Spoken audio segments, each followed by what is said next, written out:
Habari, naitwa Gershom Mwasajile na hii ni Afya Mind. Hapa tunakuletea mazungumzo ya kina kuhusu afya ya akili na ushauri nasihi, kwa sababu kila akili yenye afya ni msingi wa maisha yenye maana. Mada yetu ya leo ni kuhusu uchovu wa kihisia au emotional burnout. Watu wengi wanaishi maisha ya kukimbizana na majukumu ya kazi, familia na matarajio ya kijamii hadi wanachoka, lakini hawawezi kusema kuwa wamechoka. Uchovu wa kihisia hauji ghafla, bali unajengeka pole pole na kupelekea unakosa furaha, unahisi hasira bila sababu, unajitenga na mambo ambayo ulipenda kuyafanya zamani, lakini kwa sasa hayakupi tena furaha.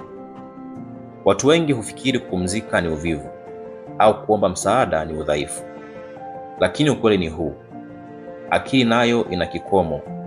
Ukivuka mipaka yake bila kupumzika, utalazimika kujilinda kwa kukuzima kihisia. Kujitambua ni hatua ya kwanza. Jiulize maswali yafuatayo: je, ninafurahia ninachokifanya au ninafanya kwa mazoea tu? Je, ninajipa muda wa kutosha kupumzika? Na je, ninausikiliza mwili wangu na hisia zangu?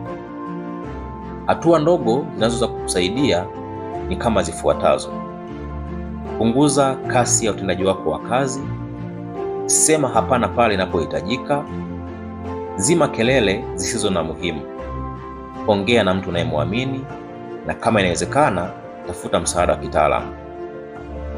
Afya ya akili si anasa, bali ni hitaji la msingi katika kulinda afya yako ya akili. Kama umechoka, ruhusu nafsi yako ipumzike.